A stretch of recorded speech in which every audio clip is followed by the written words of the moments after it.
राजाच्या कारकिर्दीच्या 7व्या वर्षाच्या 5व्या महिन्यात एज्रा यरुशलेमेस जाऊन पोहोचला. पहिल्या महिन्याच्या प्रतिपदेस तो बाबेलहून निघाला. देवाचा वरदहस्त त्याच्यावर असल्यामुळे तो 5व्या महिन्याच्या प्रतिपदेस यरुशलेमेस पोहोचला. परमेश्वराच्या नियमशास्त्राचे अध्ययन करून त्याप्रमाणे चालण्याचा आणि इस्रायेलास त्यातले नियम व निर्णय शिकवण्याचा एज्राने निश्चय केला होता. एज्रा याजक शास्त्री असून परमेश्वराची आज्ञावचने व त्याने इस्रायेलास विहित केलेले नियम ह्यात पारंगत होता. त्याला अर्थहशस्त राजाने जे पत्र दिले त्याची नक्कल ही. तुझ्याजवळ देवाचे जे नियमशास्त्र आहे त्यानुसार यहुदा व यरुशलेम ह्यांची स्थिती आहे किंवा कसे ह्याचा तपास करावा म्हणून राजा व त्याचे 7 मंत्री ह्यांच्याकडून तुला रवाना करण्यात येत आहे. आमच्या पूर्वजांच्या काळापासून आजपर्यंत आम्ही अतिशय अपराधी आहोत आणि आमच्या अधर्मामुळे आम्ही, आमचे राजे व आमचे याजक अनेक देशांच्या राजांच्या हाती सापडून तलवार, बंदिवास, लुटालूट व लोकलज्जा अशा विपत्तीत पडलो आहोत. आज आमची स्थिती अशीच आहे.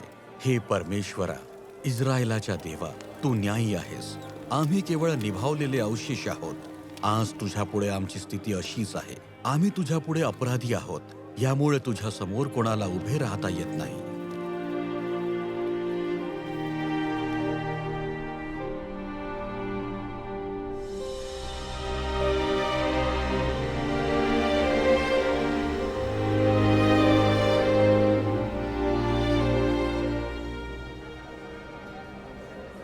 मग ते सर्व लोक एकचित्त होऊन पाणीवेशी जवळच्या चौकात एकत्र जमले व एज्रा शास्त्री ह्याला म्हणाले, परमेश्वराने इस्रायल लोकांना विहित केलेला नियमशास्त्राचा मोशीकृत ग्रंथ घेऊन या. तेव्हा मंडळीतील स्त्री पुरुषांपुढे व ज्यांना ऐकून समजण्याचे सामर्थ्य होते त्या सर्वांपुढे एज्रा याजकाने नियमशास्त्राचा ग्रंथ आणला. एज्राने उभे राहून तो ग्रंथ उघडला. तेव्हा एज्रा सर्वांना दिसला, कारण तो सर्वांहून उंच ठिकाणी उभा होता. त्याने तो ग्रंथ उघडला तेव्हा सर्व लोक उभे राहिले. प्रारंभी देवाने आकाश व पृथ्वीही उत्पन्न केली आणि पृथ्वी आकारविरहित व शून्य होती. जलनिधीच्या पृष्ठभागावर अंधकार होता आणि देवाचा आत्मा जलावर तळपत राहिला होता. तेव्हा देव बोलला, प्रकाश होवो, आणि प्रकाश झाला.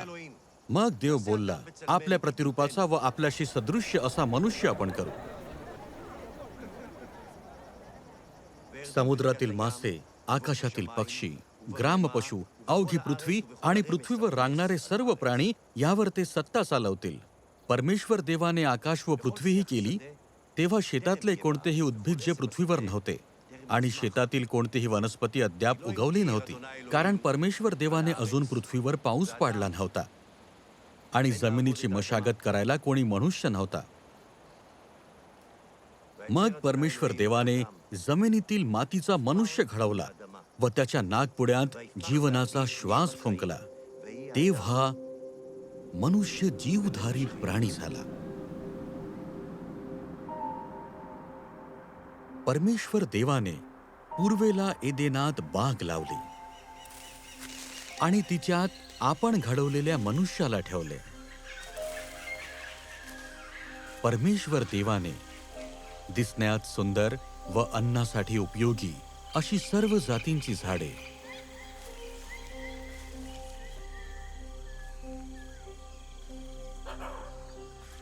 बागेच्या मध्यभागी जीवनाचे झाड आणि बऱ्या वाईटाचे ज्ञान करून देणारे झाडही जमिनीतून उगवली.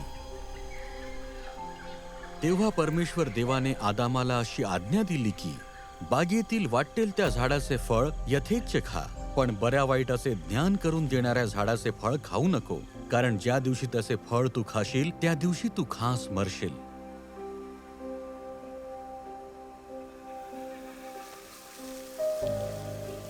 मग परमेश्वर देव बोलला, मनुष्य एकटा असावा हे बरे नाही, तर त्याच्यासाठी अनुरूप सहाय्यक मी करीन.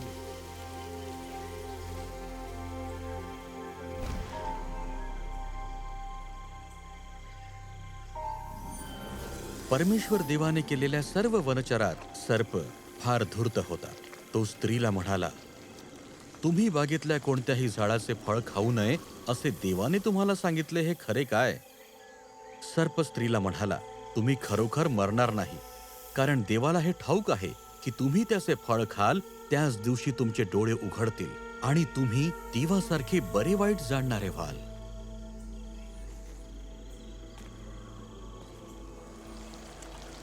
त्या झाडाचे फळ खायला चांगले, दिसायला मनोहर आणि शहाणे करायला इष्ट आहे असे त्या स्त्रीला दिसून आले. तेव्हा तिने त्याचे फळ काढून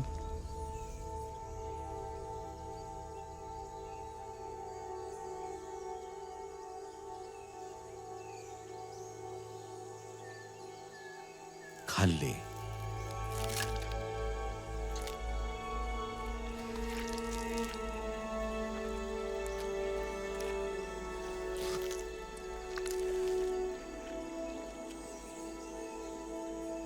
आणि आपल्याबरोबर आपल्या पतीलाही ते दिले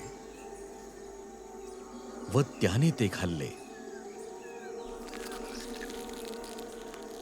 तेव्हा त्या उभयतांचे डोळे उघडले आणि आपण नग्न आहोत असे त्यांना कळून आले.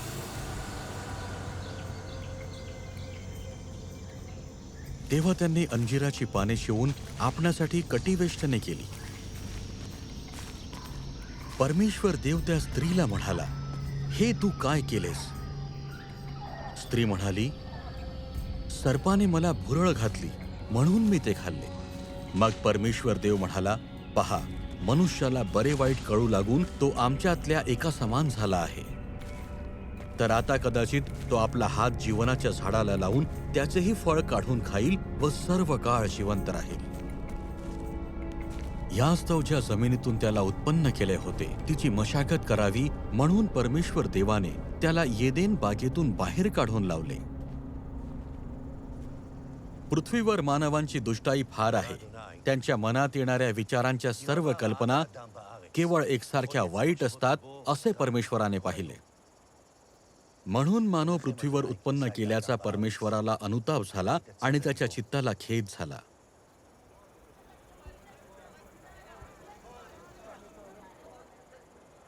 तेव्हा परमेश्वर म्हणाला, मी उत्पन्न केलेल्या मानवाला भूतलावरून नष्ट करीन. मानव, पशु, रांगणारे प्राणी, आकाशातील पक्षी हे सारे नाहीसे करीन, कारण त्यांना उत्पन्न केल्याचा मला अनुताप झाला आहे. पहा, ज्यांच्या ठाई प्राण आहे असे सर्व देहधारी आकाशाखालून नाहीसे करावे म्हणून मी पृथ्वीवर प्रलयाचे पाणी आणतो. पृथ्वीवर जी काही आहे ते नष्ट होईल. ज्याच्या म्हणून नागपुड्यात जीवनाचा श्वास होता ते कोरड्या जमिनीवरील झाडून सारे मेले. पृथ्वीच्या पाठीवर असणारे सर्व काही म्हणजे मानव, पशु, रांगणारे प्राणी व आकाशातील पक्षी या सर्वांचा नाश देवाने केला. ते पृथ्वीवरून नाहीसे झाले. नोहा व त्याच्याबरोबर तारवात होते तेवढे मात्र वाचले. देव नोहाला व त्याच्याबरोबर त्याच्या मुलांना म्हणाला, तुमच्याशी हा करार करून ठेवतो की पुन्हा जलप्रलयाने प्राणी मात्र नष्ट होणार नाहीत आणि पृथ्वीनाश करणारा जलप्रलय पुन्हा कधी होणार नाही. नोहाचे मुलगे तारवा बाहेर निघाले. त्यांची नावे शेम, हाम व याफेत अशी होती. हाम हा कनानाचा बाप. हे नोहाचे 3 मुलगे. यांच्यापासून पृथ्वीभर लोकविस्तार झाला. शेमाचे मुलगे एलाम, अशूर, अर्पक्षद, लूद व अराम. अर्पक्षदास शेलह झाला व शेलहास एबर झाला. एबर, पेलेग, रऊ, सरूग, नाहोर, तेरह, अब्राम, तोच अब्राहाम. परमेश्वराने अब्रामाला सांगितले, तू आपला देश, आपले नातेवाईक व आपल्या बापाचे घर सोडून मी दाखवीन त्या देशात जा. मी तुझ्यापासून मोठे राष्ट्र निर्माण करीन. मी तुला आशीर्वाद देईन. तुझे नाव मोठे करीन. तू आशीर्वादित होशील. तुझे जे अभिष्ट चिंतितील त्यांचे मी अभिष्ट करीन. तुझे जे अनिष्ट चिंतितील त्यांचे मी अनिष्ट करीन. तुझ्याद्वारे पृथ्वीवरील सर्व कुळे आशीर्वादित होतील. परमेश्वराच्या आज्ञेप्रमाणे अब्राम निघून गेला व त्याच्याबरोबर लोट गेला. हारान येथून निघते वेळी अब्रामाचे वय 75 वर्षांचे होते.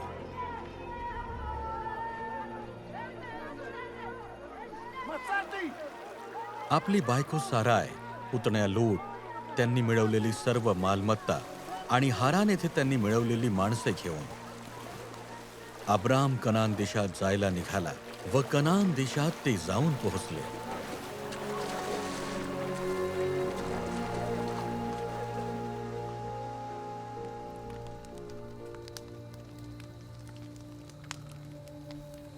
या गोष्टी घडल्यावर अब्रामाला दृष्टांतात परमेश्वराचे वचन प्राप्त झाले. ते असे, अब्रामा भिवू नको, मी तुझी ढाल आहे, तुला मोठे प्रतिफळ मिळेल. अब्राम आणखी म्हणाला, आणि पहा, तू मला काही संतान दिले नाहीस तर माझ्या घरात जन्मलेला दास माझा वारस होणार. मग त्याने त्याला बाहेर आणून म्हटले, आकाशाकडे दृष्टी लाव, तुला हे तारे मोजवतील तर मोज. मग त्याने त्याला सांगितले, तुझी संतती अशीच होईल. अब्रामाने परमेश्वरावर विश्वास ठेवला आणि अब्रामाचा हा विश्वास परमेश्वराने त्याचे नीतिमत्व गणला.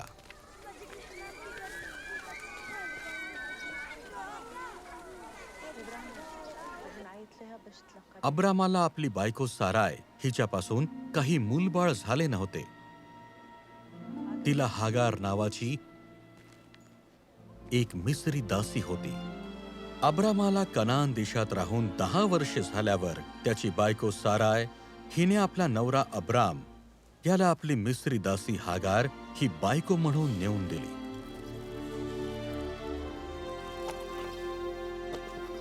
तो हागारेपाशी गेला व ती गर्भवती झाली.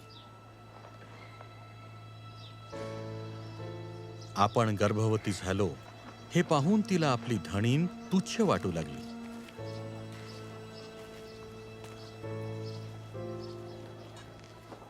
तेव्हा साराय अब्रामाला म्हणाली, माझ्या अपमानाचा दोष तुमच्या माथी. मी माझी दासी तुमच्या मिठीत दिली, पण आपण गर्भवती आहो असे पाहून ती मला तुच्छ लेखू लागली आहे. परमेश्वर आपल्या दोघांचा न्याय करो. अब्राम सारायला म्हणाला, पहा, तुझी दासी तुझ्या हाती आहे, तुला बरे दिसेल ते तिचे कर. मग साराय तिचा जाच करू लागली. तेव्हा ती तिला सोडून पळून गेली. रानात शूरच्या वाटेवर एक झरा लागतो. त्या झऱ्याजवळ परमेश्वराच्या दूताला ती आढळली.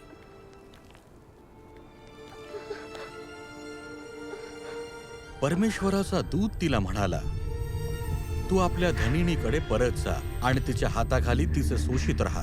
परमेश्वराचा दूत तिला म्हणाला, तुझी संतती मी वाढवीनच वाढवीन, एवढी की तिची गणती करता येणार नाही.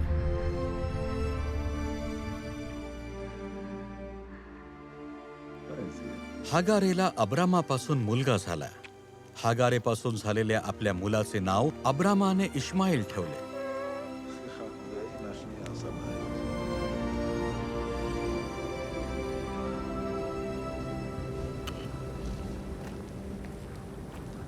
अब्राम 99 वर्षांचा झाला तेव्हा परमेश्वर त्याला दर्शन देऊन म्हणाला, मी सर्व समर्थ देव आहे. तू माझ्या समोर आहेस हे मनात वागवून चाल व सात्विकपणे राहा.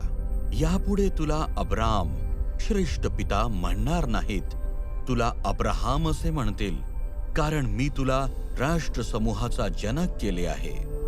मी तुझा व तुझ्या मागे तुझ्या संतानाचा देव राहीन. असा निरंतरचा करार मी तुझ्याशी आणि तुझ्या पश्चात तुझ्या संतानाशी पिढ्यानपिढ्या करतो.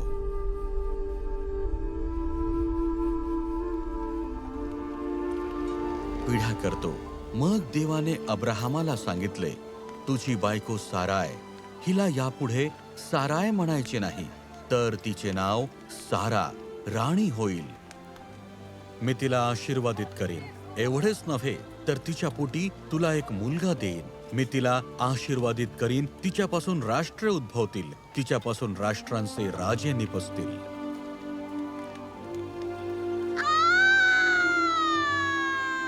सारा गर्भवती झाली आणि देवाने सांगितलेल्या समयी अब्राहामाला म्हातारपणी तिच्यापासून मुलगा झाला.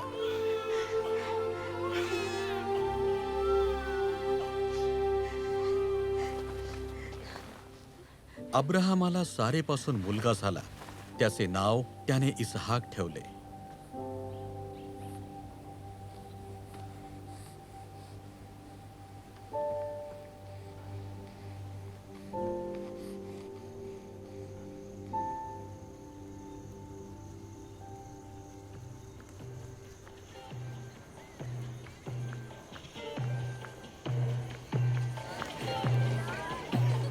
तो बाळ मोठा झाला तेव्हा त्याचे दूध तोडले. इसहाकाचे दूध तोडले त्या दिवशी अब्राहामाने मोठी मेजवानी दिली. हागार मिस्रीनीच अब्राहामापासून झालेल्या मुलाला खिदळताना सारेने पाहिले. तेव्हा ती अब्राहामाला म्हणाली, या दासीला व हिच्या मुलाला घालवून द्या. माझा मुलगा इसहाक याच्या बरोबर ह्या दासीचा मुलगा वारस नसावा. अब्राहामाला आपल्या मुलासंबंधी ही गोष्ट फार वाईट वाटली. तेव्हा देव अब्राहामाला म्हणाला, हा मुलगा व तुझी दासी यांच्या संबंधी तू वाईट वाटून घेऊ नकोस. सारा तुला जे काही सांगते ते सगळे ऐक, कारण तुझ्या वंशाचे नाव इसहाकच चालवणार.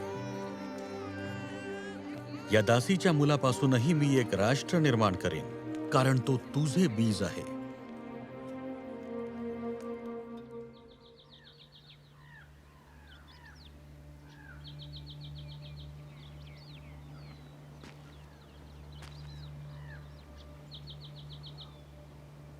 नंतर अब्राहामाने मोठ्या पहाटेस उठून भाकरी व पाण्याची मसक आणून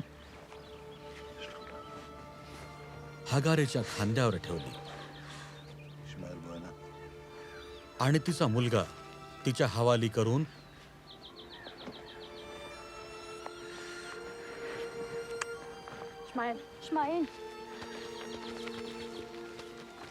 तिला रवाना केले. ती निघून बेरशेबाच्या रानात भटकत राहिली.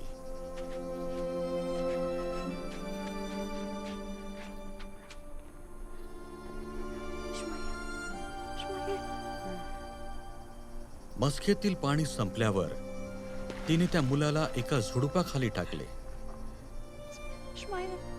आणि ती बाणाच्या टप्प्या इतकी दूर जाऊन त्याच्या समोर बसली.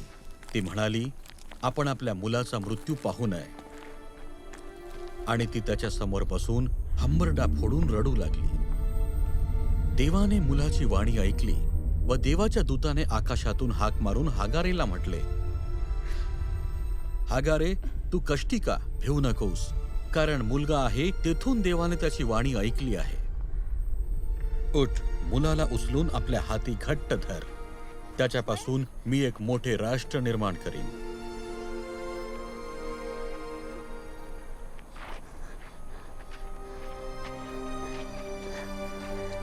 मग देवाने तिचे डोळे उघडले. पाण्याचा झरा तिच्या दृष्टीस पडला.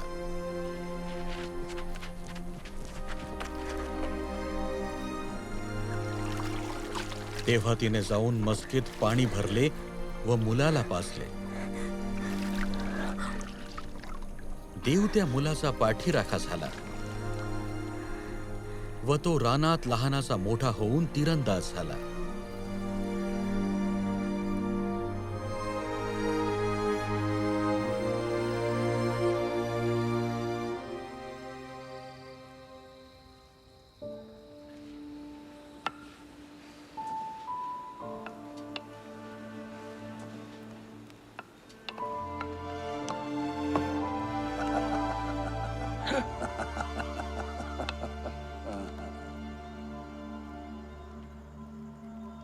ह्या गोष्टी घडल्यावर असे झाले की देवाने अब्राहामाला कसोटीस लावले. त्याने अब्राहामा अशी हाक मारली. तेव्हा अब्राहाम म्हणाला, काय आज्ञा? देव म्हणाला, तुझा पुत्र, तुझा एकुलता एक प्रिय इसहाक, ह्याला घेऊन मोरिया देशात जा.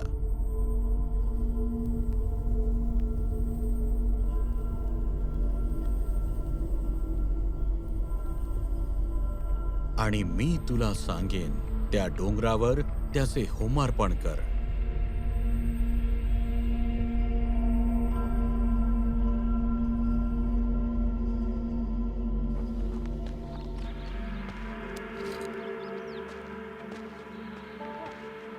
तेव्हा अब्राहामाने मोठ्या पहाटेस उठून आपल्या गाढवावर खोगीर घातले. आपल्याबरोबर 2 सेवक व आपला मुलगा इसहाक यांना घेतले आणि होमार्पणासाठी लाकडे फोडून घेतली. मग देवाने सांगितलेल्या ठिकाणाकडे तो निघाला.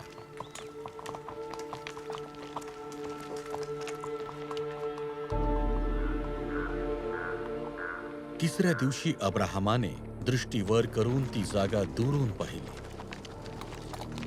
अब्राहाम आपल्या सेवकांना म्हणाला, इथे गाढवाजवळ थांबा. मुलगा व मी पलीकडे जातो आणि देवाची उपासना करून तुमच्याकडे परत येतो. तेव्हा अब्राहामाने होमार्पणासाठी लाकडे घेऊन आपला पुत्र इसहाक याच्या पाठीवर ठेवली आणि आपल्या हाती विस्तव व सुरा घेतला.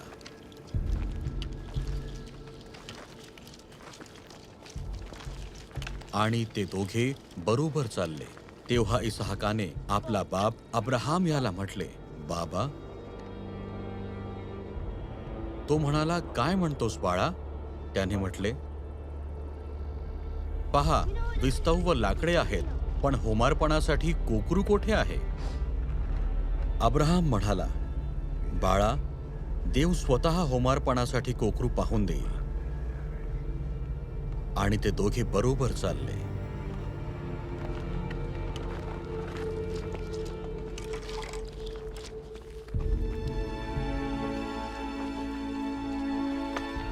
देवाने त्याला सांगितलेल्या ठिकाणी ते आले. तेव्हा अब्राहामाने तेथे वेदी उभारली, तिच्यावर लाकडे रचली.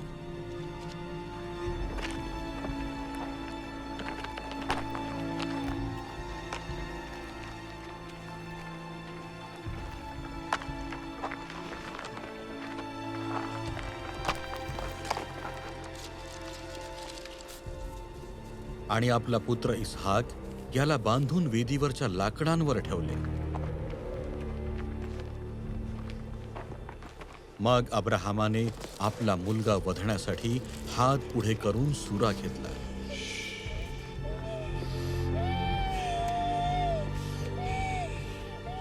तेव्हा परमेश्वराच्या दूताने त्याला आकाशातून हाक मारून म्हटले, अब्राहामा, अब्राहामा.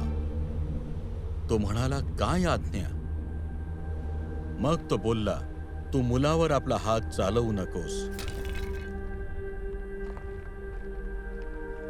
त्याला काही करू नकोस, कारण तू आपल्या मुलाला, आपल्या एकुलत्या एका मुलालाही माझ्यापासून राखून ठेवले नाहीस. यावरून तू देवाला भिवून चालणार आहेस हे मला कळले.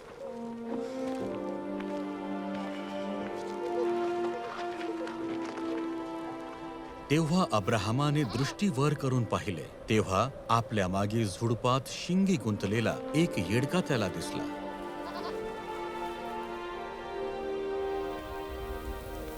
मग अब्राहामाने तो येडका घेऊन आपल्या पुत्राच्या ऐवजी अर्पण केला.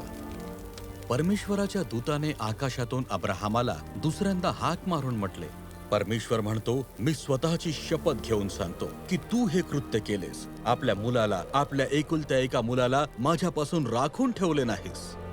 यास्तव मी तुला आशीर्वादित करीन व वृद्धीस वृद्धी करून तुझी संतती आकाशातील ताऱ्यांइतकी, समुद्र तीरीच्या वाळू इतकी होईल असे करीन. तुझी संतती आपल्या शत्रूंची नगरे हस्तगत करील. तू माझा शब्द ऐकला म्हणून पृथ्वीवरची सर्व राष्ट्रे तुझ्या संततीच्या द्वारे आशीर्वादित होतील. अब्राहामाने आपले सर्वस्व इसहाकाला दिले. अब्राहाम पुऱ्या वयाचा चांगला म्हातारा होऊन मरण पावला व आपल्या पूर्वजांना जाऊन मिळाला. इसहाक 40 वर्षांचा झाला तेव्हा त्याने आरामी लाबान याची बहीण पदन अरामातील अरामी बथुएल याची कन्या रिबका ही बायको केली.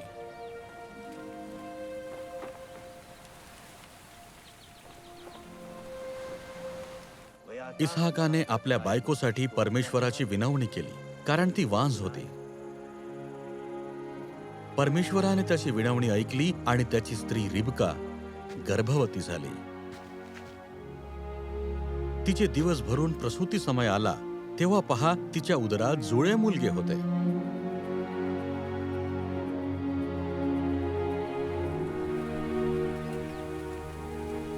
ते मुलगे मोठे झाले. एसाव हा रानात फिरणारा हुशार पारधी झाला, तर याकोब हा साधा मनुष्य असून तंबूत राहत असे. देव त्याला म्हणाला, तुझे नाव याकोब आहे, पण आतापासून तुला याकोब म्हणणार नाहीत, तर तुझे नाव इस्राएल होईल.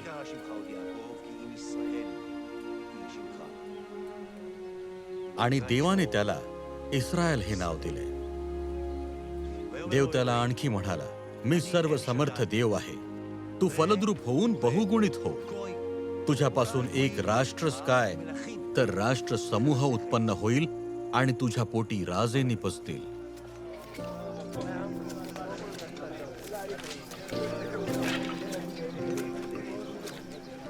इस्रायल आपल्या सर्व मुलांपेक्षा योसेफावर फार प्रीती करत असे, कारण तो त्याचा म्हातारपणाचा मुलगा होता.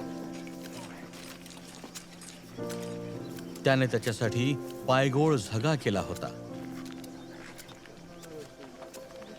आपला बाप आपल्या इतर सर्व भावांपेक्षा त्याच्यावर अधिक प्रीती करतो हे पाहून ते त्याचा द्वेष करू लागले व त्याच्याशी सलोख्याचे भाषण करीनासे झाले.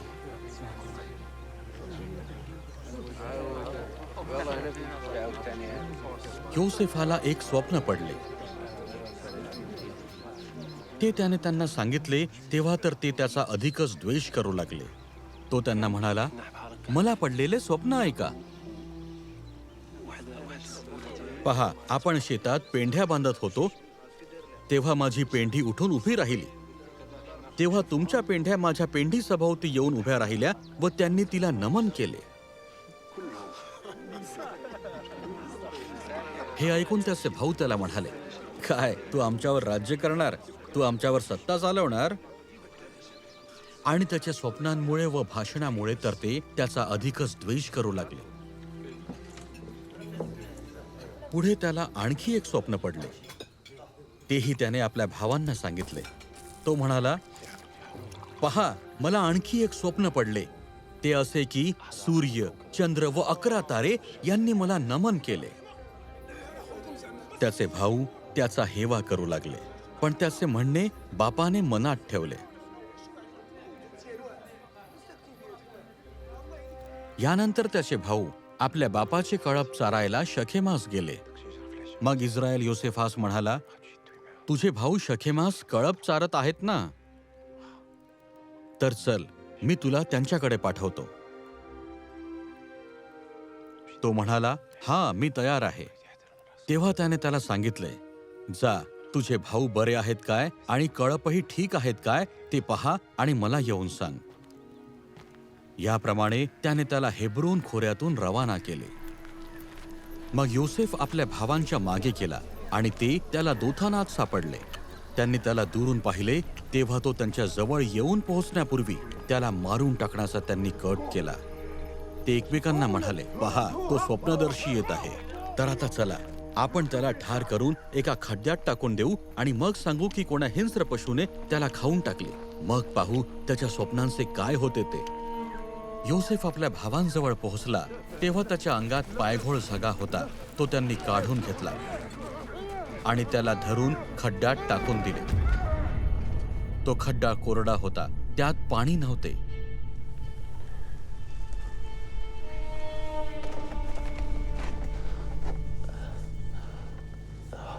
मग ते शिदोरी खायला बसले असता त्यांनी वर नजर करून पाहिले तेव्हा इश्माएली लोकांचा एक काफला उंटांवर मसाला, ऊद व गंधरस लादून गिलादाहून मिस्रास जात आहे असे त्यांना दिसले. तेव्हा यहुदा आपल्या भावांना म्हणाला, आपण आपल्या भावाला ठार मारून त्याचा खून लपवला तर काय लाभ? चला, आपण त्याला ह्या इश्माएली लोकांना विकून टाकू. आपण त्याच्यावर हात टाकू नये, कारण तो आपला भाऊ आहे, आपल्या हाडामासांचा आहे. हे त्याच्या भावांना पसंत पडले. ते मिद्यानी व्यापारी जवळून चालले तेव्हा त्यांनी योसेफाला त्या खड्ड्यातून ओढून बाहेर काढले आणि त्या इश्माएली लोकांना 20 रुपयांना विकून टाकले. ते योसेफाला मिसर देशात घेऊन गेले.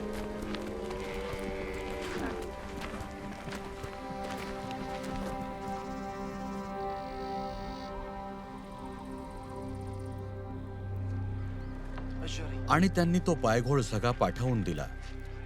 तो त्यांनी आपल्या बापाकडे आणून म्हटले की, हा आम्हाला सापडला, हा आपल्या मुलाचा सगा आहे का ते ओळखा. त्याने तो ओळखून म्हटले, हा माझ्या मुलाचा सगा. हिंस्र पशुने त्याला खाल्ले. योसेफाला फाडून टाकले यात संशय नाही.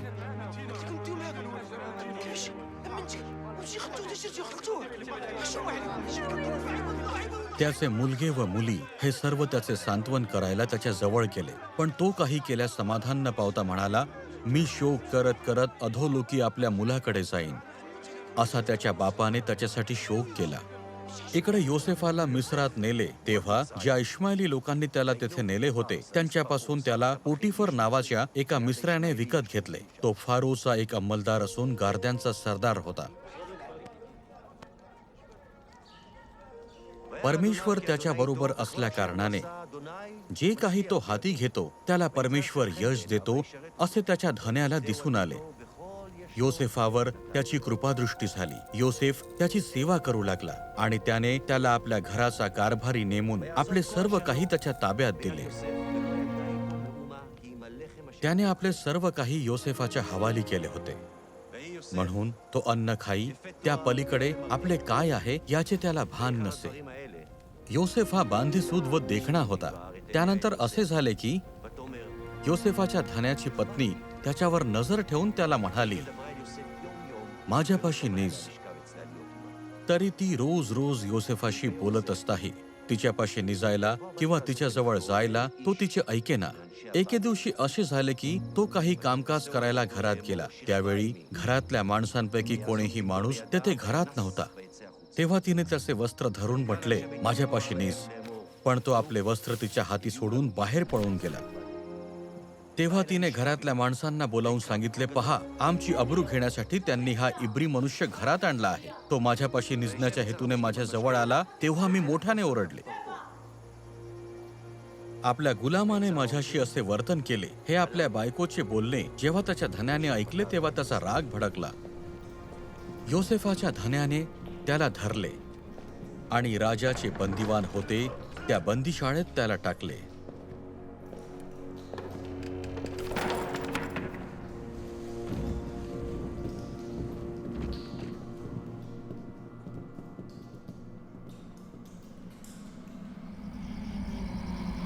पुरी 2 वर्ष लोटल्यावर फारोला स्वप्न पडले.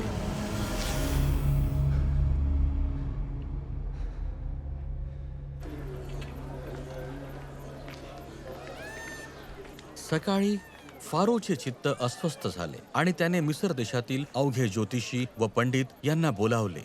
फारोने आपली स्वप्ने त्यांना सांगितली, पण फारोला त्याचा अर्थ सांगणारा कोणी नव्हता.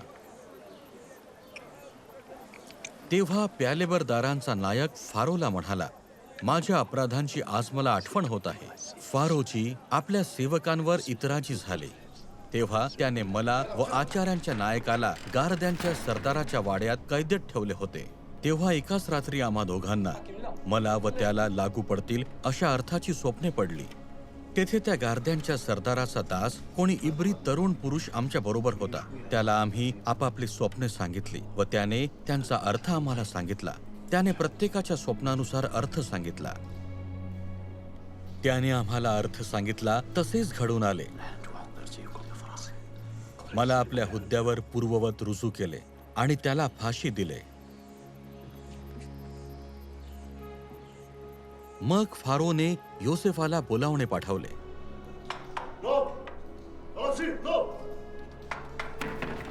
तेव्हा त्याला तत्क्षणी बंदीखान्यातून बाहेर आणले आणि तो आपले मुंडन करून व वस्त्रे बदलून फारो पुढे आला.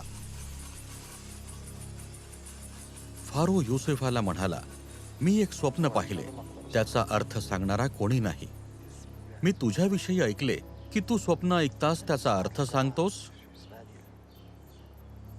नंतर फारोने योसेफाला सांगितले, पहा, मी स्वप्नात नील नदीच्या काठी उभा होतो.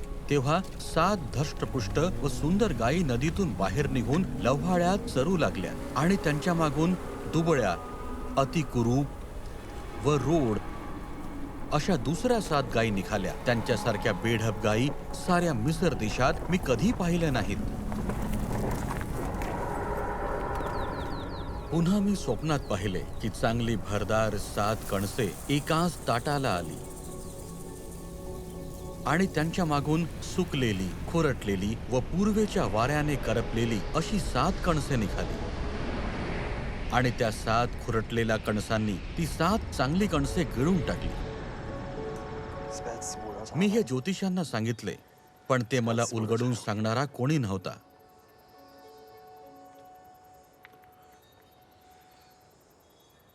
पहा, अवघ्या मिसर देशात मोठ्या सुकाळाची 7 वर्ष येत आहेत आणि त्यानंतर दुष्काळाची 7 वर्ष येतील. तेव्हा मिसर देशाला सगळ्या सुकाळाचा विसर पडेल आणि दुष्काळ देशाला नष्ट करील.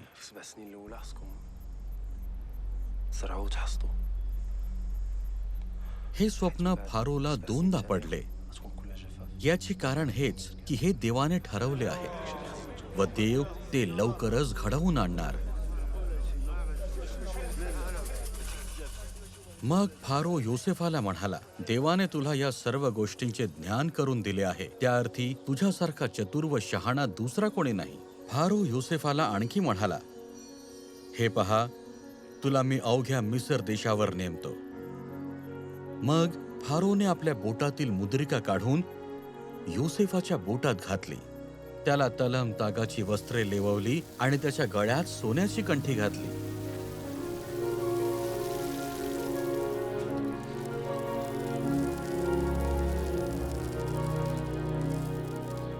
त्या सुकाळाच्या 7 वर्षात जमिनीस भरघोस पीक आले. योसेफाने समुद्राच्या वाळूसारखा धान्याचा महामूर संचय करून ठेवला. त्याने ते मोजायचे सोडले, कारण ते अगणित होते. मिसर देशातल्या सुकाळाची 7 वर्ष संपली. मग योसेफाने सांगितल्याप्रमाणे दुष्काळाची 7 वर्ष सुरू झाली. तेव्हा देशोदेशी दुष्काळ पडला. तथापि मिसर देशात सर्वत्र अन्न होते. अवघ्या मिसर देशाची उपासमार होऊन लोक फारोकडे अन्नासाठी ओरड करू लागले. तेव्हा फारो सर्व मिस्री लोकांना म्हणाला, योसेफाकडे जा, तो तुम्हाला सांगेल ते करा.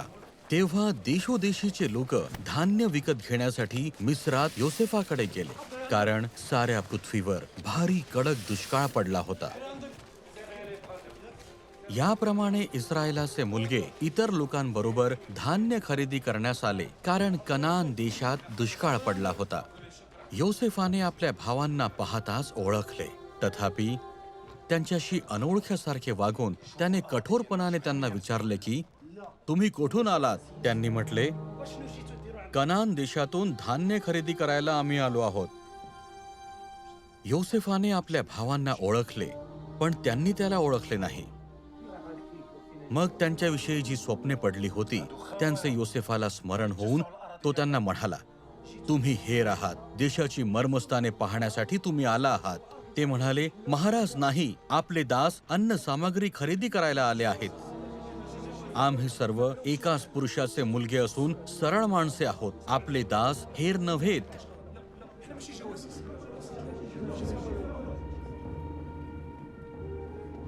मग योसेफ त्यांना म्हणाला, तर मग मी तुम्हाला म्हटले तेच खरे आहे.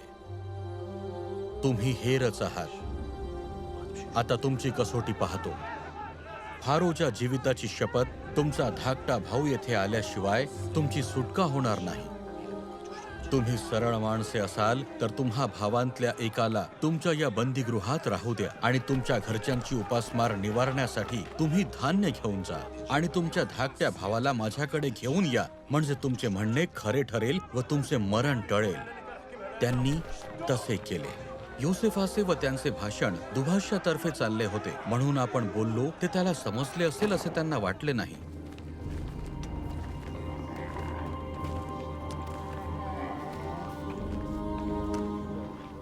त्यांच्यातल्या एकाने वाटेत उतार शाळेत आपल्या गाढवाला दाणा देण्यासाठी आपली गोणी उघडली. तेव्हा आपला पैसा गोणीच्या तोंडाशी असलेला त्याने पाहिला आणि तो आपल्या भावांना म्हणाला, माझा पैसा परत केला आहे, पहा, हा माझ्या गोणीत आहे. तेव्हा त्यांच्या काळजाने ठाव सोडला. ते थरथर कापत एकमेकांकडे वळून म्हणाले, देवाने आपल्याला हे काय केले?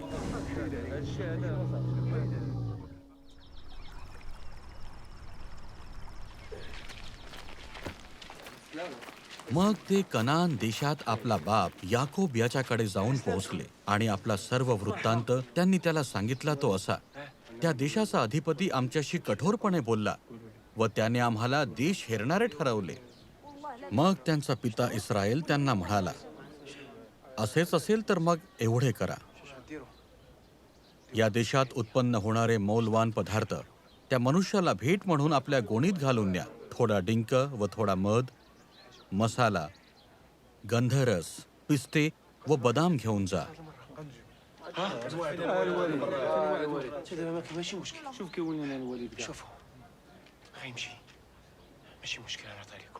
तर आता आपल्या भावाला बरोबर घेऊन त्या मनुष्याकडे जायला निघा. सर्व समर्थ देवाला तुमचा कळवळा येवो व तुम्ही त्या मनुष्यापुढे गेलात, म्हणजे तो तुमचा दुसरा भाऊ व बन्यामीन यांना तुमच्या हवाली करो. यावर मी आपल्या मुलांना मुकलो तर मुकलो. मग त्या मनुष्यांनी ती भेट बरोबर घेतली, दुप्पट पैसा हाती घेतला आणि बन्यामिनाला घेऊन ते मिसर देशाला निघून गेले व योसेफापुढे जाऊन उभे राहिले. योसेफ घरी आला तेव्हा त्यांनी आपल्याबरोबर भेट आणली होती. ती घरात आणून त्याच्या पुढे ठेवली आणि त्याला जमिनीपर्यंत लावून मुजरा केला. मग योसेफाने त्यांना क्षेमकुशल विचारले. त्याने म्हटले, तुम्ही आपल्या म्हाताऱ्या पित्याविषयी मागे सांगितले होते, तो सुखरूप आहे ना? तो अजून जिवंत आहे ना? ते म्हणाले, आपला दास, आमचा पिता सुखरूप आहे, तो अजून जिवंत आहे. त्यांनी लावून त्याला मुजरा केला. त्याने दृष्टी वर करून आपला भाऊ, आपला सहोदर बन्यामीन याला पाहिले. तो म्हणाला, तुम्ही म्हणत होता तोच का हा तुमचा भाऊ? तो त्याला म्हणाला, माझ्या बाळा, देवाची तुझ्यावर कृपा हो. योसेफ आपल्या भावांना म्हणाला, अंमळ जवळ या.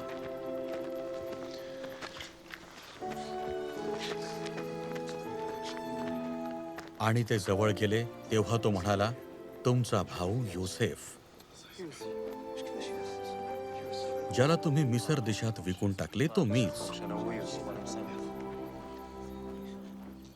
तुम्ही मला या देशात विकून टाकले याबद्दल आता काही दुःख करू नका आणि संताप करून घेऊ नका, कारण तुमचे प्राण वाचवावे म्हणून देवाने मला तुमच्या पुढे पाठवले. या देशात आज 2 वर्षे दुष्काळ आहे, आणखी 5 वर्षे अशी येणार आहेत की त्यात नांगरणी, कापणी काही व्हायची नाही. देवाने मला तुमच्या पुढे ह्यासाठी पाठवले की तुमचा पृथ्वीवर अवशेष ठेवावा, महान सुटकेद्वारे तुम्हाला वाचवावे आणि तुमची वंशवृद्धी होऊ द्यावी. तर आता तुम्ही नव्हे तर देवाने मला येथे पाठवले. मला त्याने फारोच्या बापा समान करून त्याच्या सर्व घरादाराचा स्वामी व सर्व मिसर देशाचा शास्ता करून ठेवले आहे.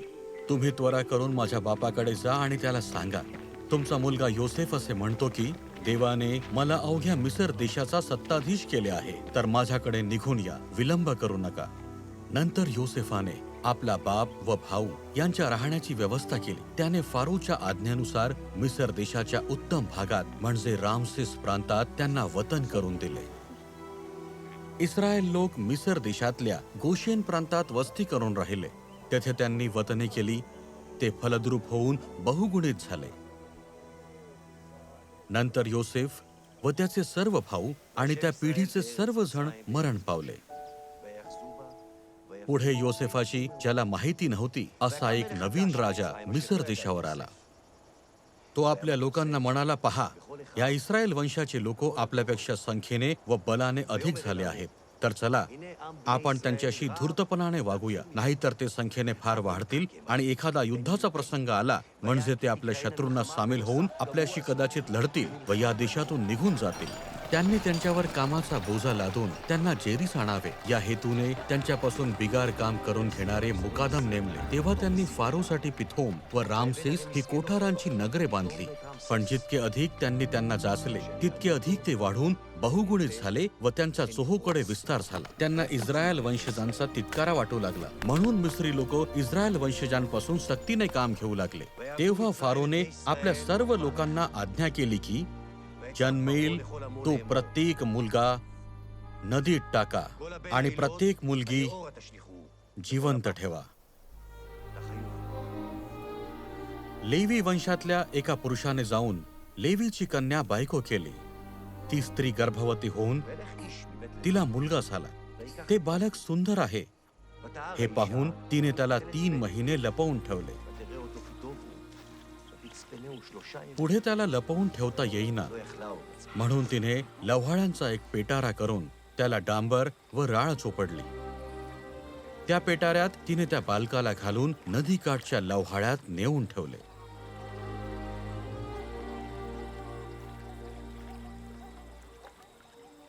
आणि त्याचे पुढे काय होते हे पाहायला त्याची बहीण दूर उभी राहिली. मग फारोची मुलगी नदीवर स्नान करायला आली. तिच्या दासी नदीच्या कडेने चालल्या असता लव्हाळ्यांमध्ये तो पेटारा तिच्या नजरेस पडला. तो आणायला तिने आपल्या एका दासीला सांगितले. तो उघडून पाहता तिच्या दृष्टीस ते बालक पडले आणि पहा, तो मुलगा रडत होता. तिला त्याचा कळवळा आला व ती म्हणाली, हे कोणातरी इब्र्याचे बालक आहे.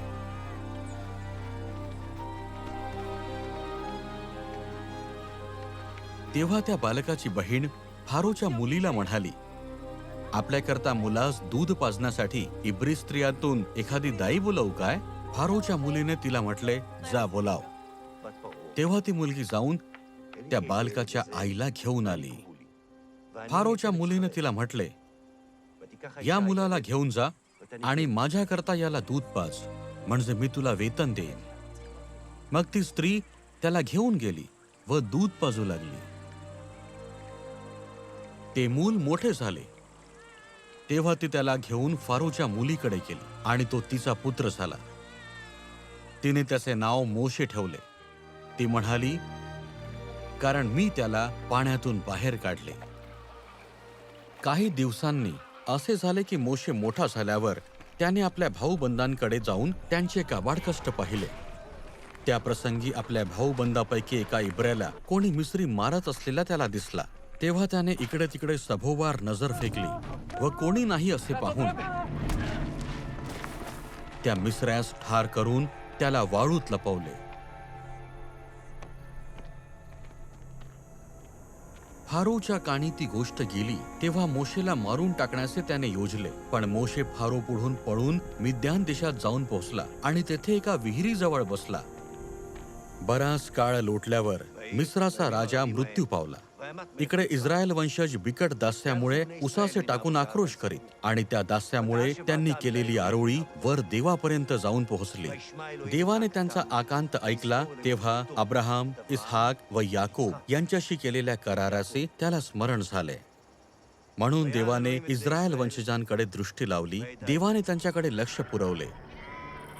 मोशे आपला सासरा मिद्यानी याचक इथरो याची शेरडे मेंढरे चारत होता आणि तो आपला कळप रानाच्या पिछाडीस देवाचा डोंगर होरेब येथवर घेऊन गेला.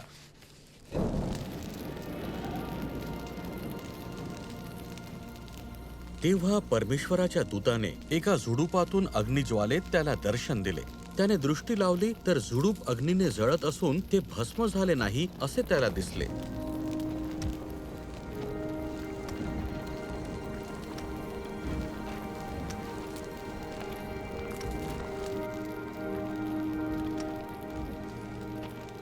ते पाहण्यास मोशे तिकडे वळला असे परमेश्वराने पाहिले आणि झुडुपातून देवाने त्याला हाक मारून म्हटले, मोशे, मोशे. तेव्हा तो म्हणाला, काय आज्ञा? देव त्याला म्हणाला, इकडे जवळ येऊ नकोस.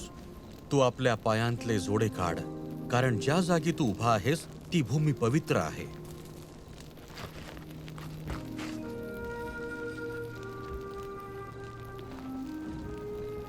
तो आणखी म्हणाला, मी तुझ्या पित्याचा देव, अब्राहामाचा देव, इसहाकाचा देव, याकोबाचा देव आहे. तेव्हा मोशेने आपले तोंड झाकले, कारण देवाकडे पाहण्यास तो भ्याला. परमेश्वर म्हणाला, मिसर देशात असलेल्या माझ्या लोकांची विपत्ती मी खरोखर पाहिली आहे. त्यांच्या मुकादमांच्या जाचामुळे त्यांनी केलेला आक्रोश मी ऐकला आहे. त्यांचे क्लेश मी जाणून आहे. तर आता चल, तू मिसर देशातून माझे लोक इस्रायल वंशज यांना बाहेर काढावे म्हणून मी तुला फारोकडे पाठवतो. तेव्हा मोशे देवाला म्हणाला, फारोकडे जाऊन इस्रायल वंशजांना मिस्रातून काढून आणणारा असा मी कोण? तेव्हा मोशे देवाला म्हणाला, पहा, मला तुमच्या पूर्वजांच्या देवाने तुमच्याकडे पाठवले आहे असे मी इस्रायल वंशजांकडे जाऊन त्यांना सांगितले असता त्याचे नाव काय असे मला ते विचारतील, तेव्हा मी त्यांना काय सांगू? देव मोशेला म्हणाला, मी आहे तो आहे. तो इस्रायल वंशजांस सांग, मी आहे, ह्याने मला तुमच्याकडे पाठवले आहे. तेव्हा मोशेने उत्तर दिले, पण ते माझा विश्वास धरणार नाहीत, माझे म्हणणे ऐकणार नाहीत. ते म्हणतील, परमेश्वराने तुला दर्शन दिलेच नाही. तेव्हा परमेश्वर त्याला म्हणाला, तुझ्या हातात ते काय आहे?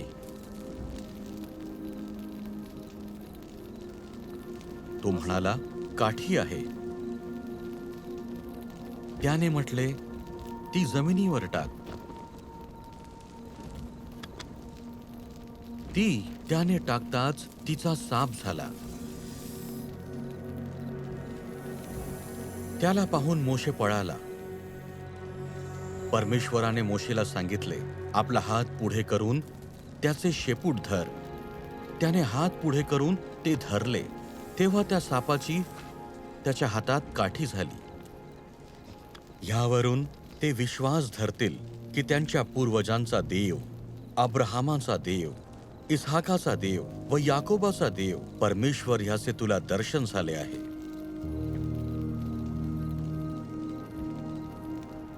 मोशे परमेश्वराला म्हणाला, हे प्रभू, मी बोलका नाही, पूर्वीही नव्हतो व तू आपल्या दासाची बोललास तेव्हापासूनही नाही. मी तर मुखाचा जड व जिभेचाही जड आहे.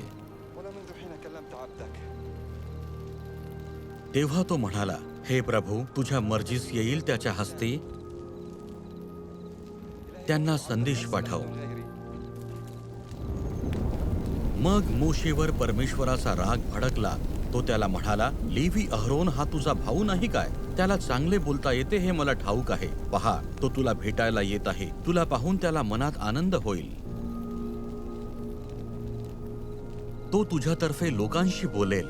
तो तुझे मुख होईल आणि तू त्याला देवाच्या ठिकाणी होशील.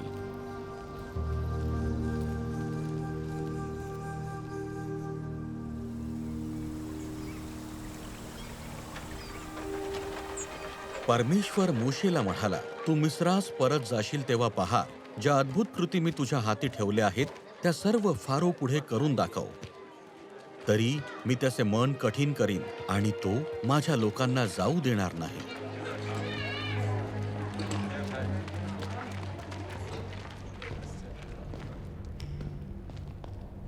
नंतर मोशे व अहरोन फारोकडे जाऊन म्हणाले, इस्रायलाचा देव परमेश्वर सांगत आहे की माझ्या लोकांनी माझ्या प्रित्यर्थ रानात उत्सव करावा म्हणून त्यांना जाऊ द्यावे. तेव्हा फारो म्हणाला, हा कोण परमेश्वर की ज्याचे ऐकून मी इस्रायलास जाऊ द्यावे?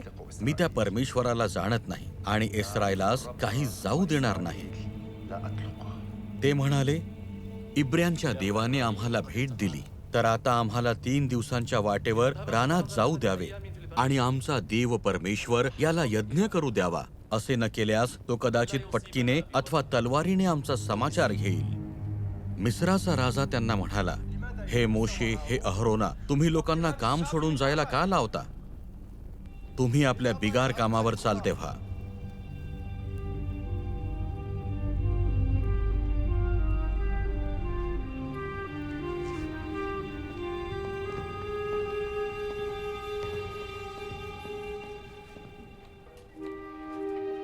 त्याच दिवशी फारोने त्या लोकांचे मुकादम व त्यांचे नायक यांना आज्ञा केली की त्या लोकांवर अधिक काम लादा, म्हणजे त्यांच्यावर कामाचा बोजा पडून ते ह्या खोट्या बोलण्यावर विश्वास ठेवणार नाहीत. मग मोशे परमेश्वराकडे परत जाऊन म्हणाला, प्रभू, तू ह्या लोकांचे का वाईट केले आहे? मला तू त्यांच्याकडे पाठवले ते काय म्हणून? मी तुझ्या नावाने बोलण्यासाठी फारूकडे आलो तेव्हापासून तो ह्या लोकांना पीडित आहे. तू आपल्या लोकांची सोडवणूक तर मुळीच केली नाहीस.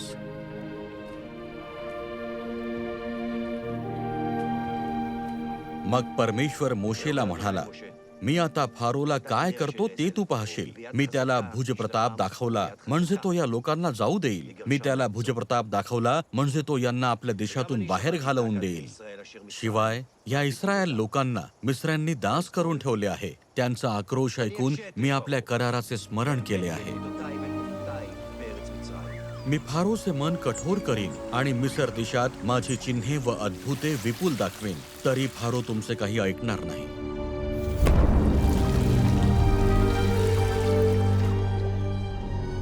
मग मी मिस्रावर आपला हात टाकेन आणि त्यांना मोठ्या शिक्षा करून मी माझ्या सेना, माझे लोक, इस्रायल वंशज यांना मिसर देशातून बाहेर काढेन. आणि मिस्रावर मी आपला हात उभारून त्यांच्यामधून इस्रायल लोकांना बाहेर काढेन. तेव्हा मिस्रांना कळेल की मी परमेश्वर आहे.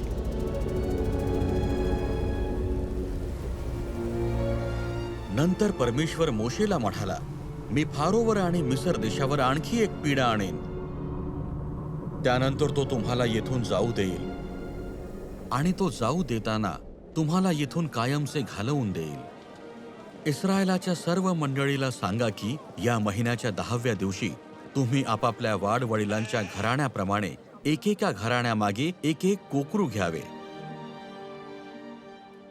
ज्या घरात त्याचे मांस खायचे असेल त्या घराच्या दोन्ही दारबाह्यांना व चौकटीच्या कपाळपट्टीला त्याचे काही रक्त लावावे.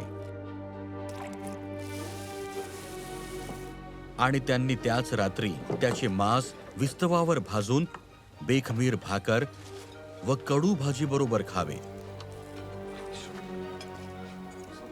ते तुम्ही ह्या रीतीने खावे, तुमच्या कमरा कसून, पायात जोडे घालून आणि हातात काठी घेऊन. ते घाईघाईने खावे. हा परमेश्वराचा वल्हांडण सण होय.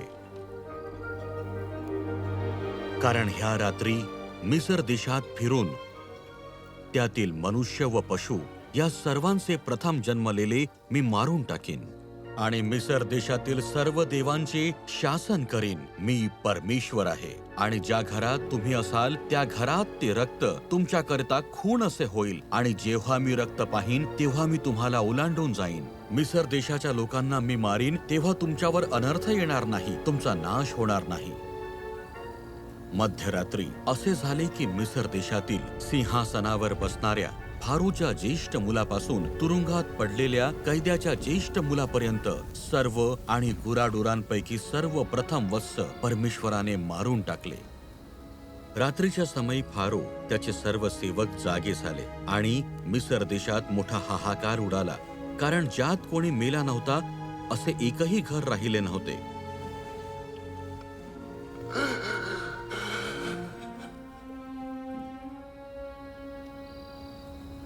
तेव्हा फारोने रातोरात मोशे व अहरोन यांना बोलावून सांगितले, तुम्ही व सगळे इस्रायल लोक माझ्या लोकांतून निघून जा. तुम्ही म्हणता त्याप्रमाणे जाऊन परमेश्वराची सेवा करा. तुम्ही म्हणता त्याप्रमाणे आपली शेरडे मेंढरे व गुरेढोरे घेऊन चालते व्हा आणि मलाही आशीर्वाद द्या.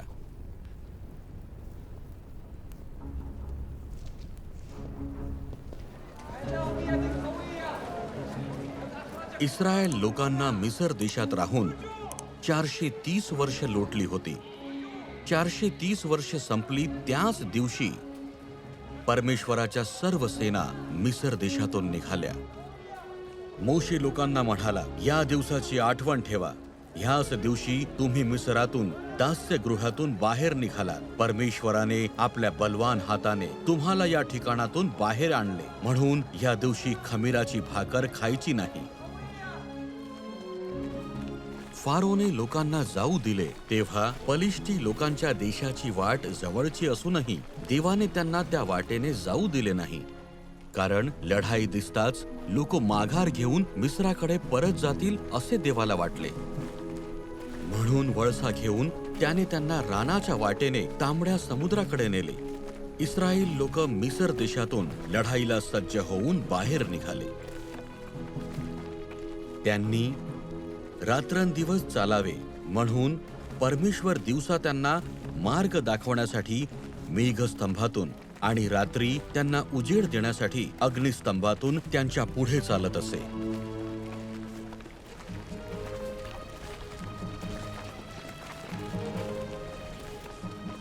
परमेश्वराने मोशेला म्हटले, इस्रायल लोकांना असे सांग की तुम्ही मागे फिरून मिग्दोल आणि समुद्र यांच्यामध्ये असलेल्या पी हहिरोथापुढे बाल सफोना समोर तळ द्यावा. त्यासमोर समुद्राजवळ आपले डेरे उभारावेत.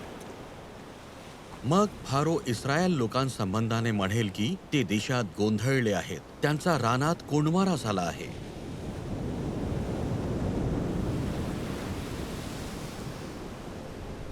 इस्रायल लोक पळून गेले आहेत हे वर्तमान मिस्राच्या राजाला कळले. तेव्हा फारोचे व त्याच्या सेवकांचे मन त्या लोकांसंबंधाने बदलले आणि ते म्हणू लागले की इस्रायल लोकांना आपल्या गुलामगिरीतून सुटून जाऊ दिले हे आम्ही काय केले. तेव्हा त्याने आपला रथ तयार करून आपले लोक आपल्या बरोबर घेतले.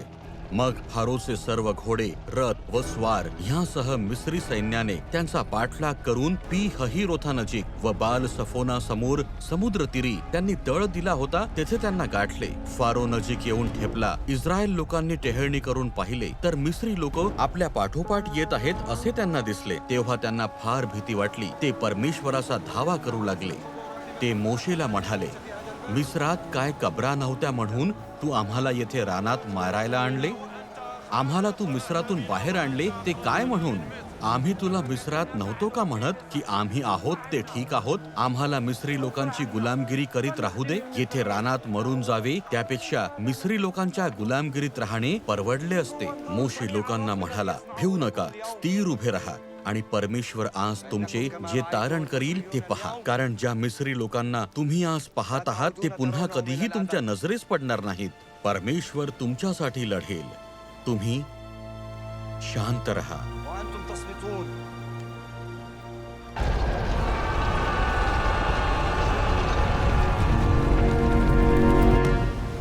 मग परमेश्वर मोशेला म्हणाला, माझा धावा करीत काय बसलास?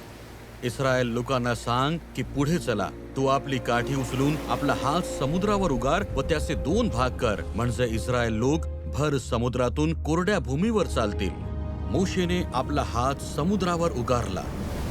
तेव्हा परमेश्वराने रात्रभर पूर्वेचा जोरदार वारा वाहवून समुद्र मागे हटवला.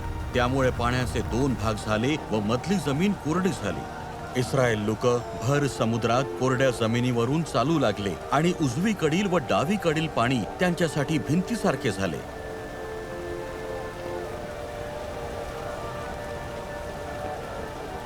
तेव्हा मिस्रांनी त्यांचा पाठलाग केला आणि फारोचे सर्व घोडे, रथ व स्वार त्यांच्या पाठोपाठ समुद्रामध्ये गेले.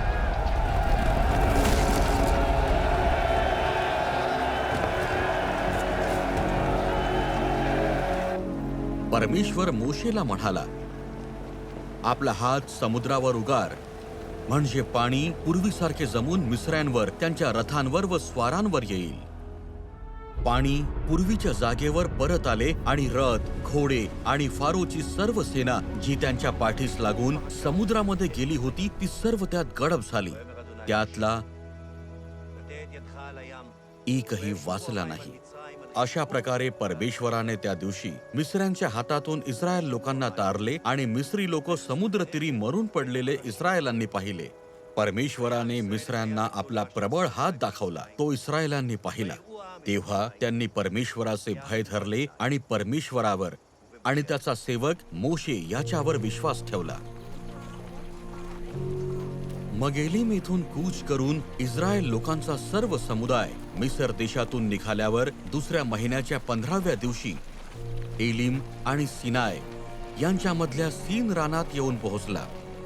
त्या रानात इस्रायल लोकांच्या सर्व मंडळीने मोशे व अहरोन यांच्या संबंधाने कुरकुर केली. इस्रायल लोक त्यांना म्हणू लागले की आम्ही मिसर देशात मांसाच्या भांड्याभोवती बसून भरपूर जेवत होतो, तेव्हा आम्हाला परमेश्वराच्या हातून मरण आले असते तर पुरवले असते.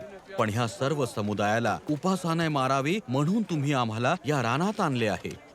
मोशे आणि अहरोन सर्व इस्रायल लोकांना म्हणाले, परमेश्वरानेच तुम्हाला मिसर देशातून आणले हे तुम्हाला संध्याकाळी कळून येईल आणि सकाळी तुम्ही परमेश्वराचे तेज पाहाल, कारण परमेश्वराविरुद्ध तुम्ही कुरकुर करीत आहात ती त्याने ऐकली आहे. आम्ही असे कोण की तुम्ही आमच्या विरुद्ध कुरकुर करावी? मोशे म्हणाला, परमेश्वर तुम्हाला संध्याकाळी मांस खायला देईल व सकाळी पोटभर भाकर देईल. तेव्हा असे होईल कारण तुम्ही परमेश्वराविरुद्ध जी कुरकुर करीत आहात ती त्याने ऐकली आहे. आम्ही कोण? तुमचे कुरकुरणे आमच्या विरुद्ध नाही तर परमेश्वराविरुद्ध आहे.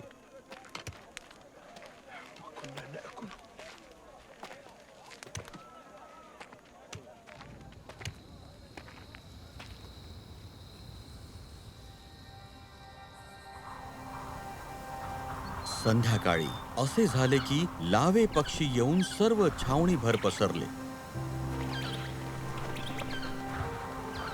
आणि सकाळी छावणीच्या सभोवती दव पडले. हे पडलेले दव सुकून गेले तेव्हा त्या रानातील सर्व भूमीवर खवल्यासारखे हिमकणा एवढे बारीक कण पसरलेले नजरेस पडले. इस्रायल लोक ते पाहून एकमेकांना म्हणाले, हे काय? कारण ते काय होते ते त्यांना माहीत नव्हते.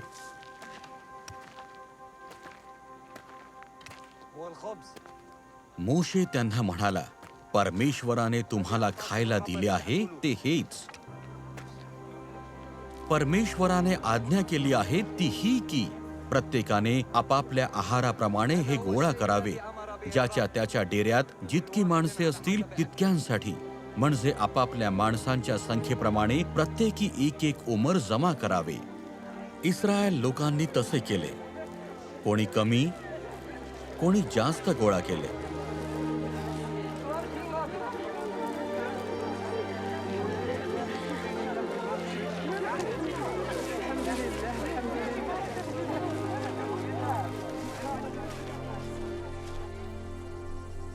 मग इस्रायल लोकांच्या सर्व समुदायाने सीन रानातून कूच केले आणि परमेश्वराच्या आज्ञेप्रमाणे मजल करून रफीदीम येथे तळ दिला.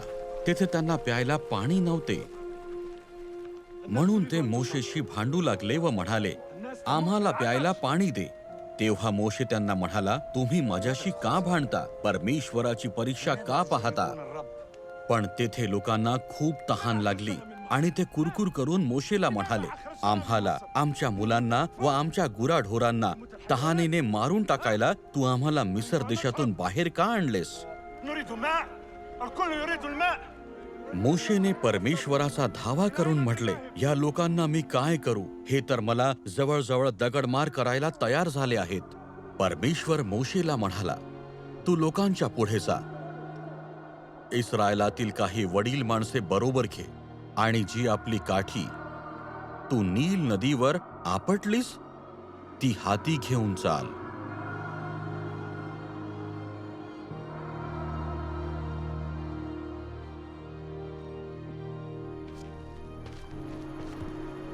पहा, होरेब डोंगरावरील एका खडकावर मी तुझ्या पुढे उभा राहीन आणि तू त्या खडकावर काठी आपट, म्हणजे त्यातून पाणी निघेल आणि लोक ते पितील. इस्रायलाच्या वडिलांच्या देखत मोशेने तसे केले.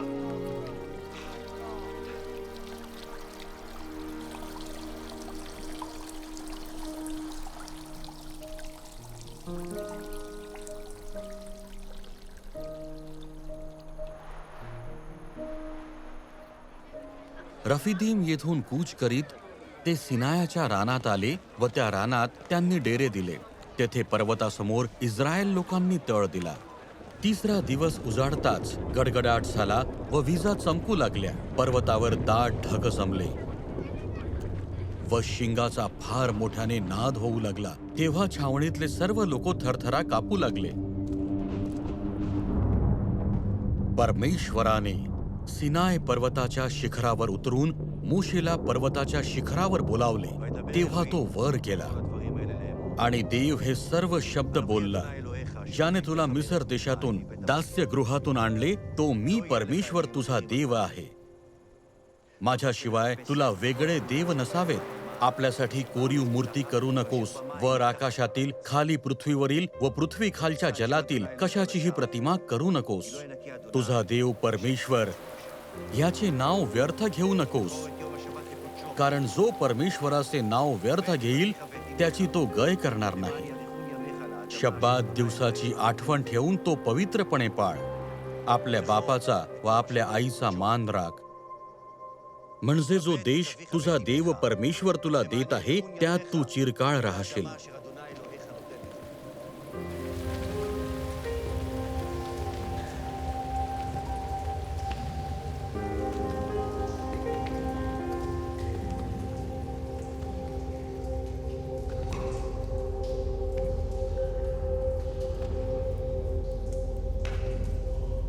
खून करू नकोस,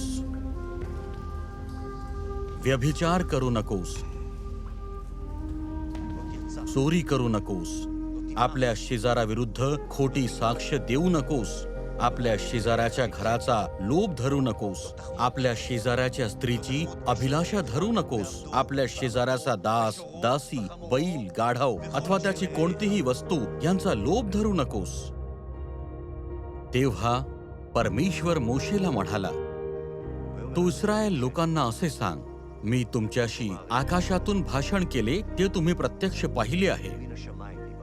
तुम्ही माझ्या बरोबरीला दुसरे देव करू नका. आपल्यासाठी सोन्या रुपयाचे देव करू नका. परमेश्वराने मोशे बरोबर सिनाय पर्वतावर हे सर्व भाषण केल्यावर आपल्या बोटाने लिहिलेले पाषाणाचे 2 साक्ष्यपट त्याला दिले.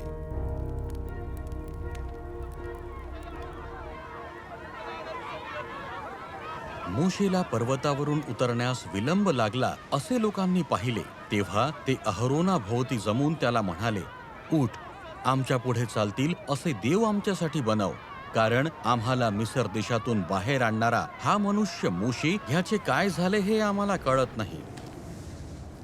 तेव्हा परमेश्वर मोशेला म्हणाला, चल खाली उतर, कारण ज्या तुझ्या लोकांना तू मिसर देशातून आणले ते बिघडले आहेत. ज्या मार्गाने त्यांनी जावे म्हणून मी त्यांना आज्ञा केली होती तो मार्ग लवकरच सोडून ते बहकून गेले आहेत. त्यांनी एक ओतीव वासरू करून त्याची पूजा अर्चा केली, त्याला बली अर्पण केले. हे इस्रायला, ज्यांनी तुला मिसर देशातून आणले आहे तेच हे तुझे देव असे ते म्हणू लागले आहेत. यहोशवाने लोकांचा गलबला ऐकला तेव्हा तो मोशेला म्हणाला, छावणीत लढाईचा आवाज ऐकू येत आहे. तो म्हणाला, हा आवाज येत आहे तो विजयोत्सवाचा नव्हे अथवा पराभवाचाही नव्हे, तर गाण्याचाच आवाज मला ऐकू येत आहे.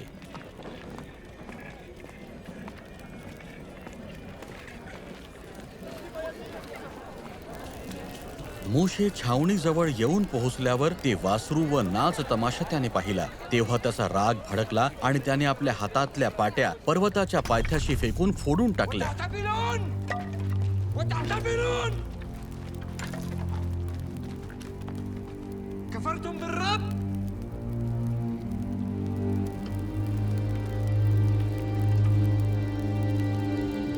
तेव्हा मोशे अहरोनाला म्हणाला, तू ह्या लोकांवर एवढे पातक आणले असे यांनी तुझे काय केले होते?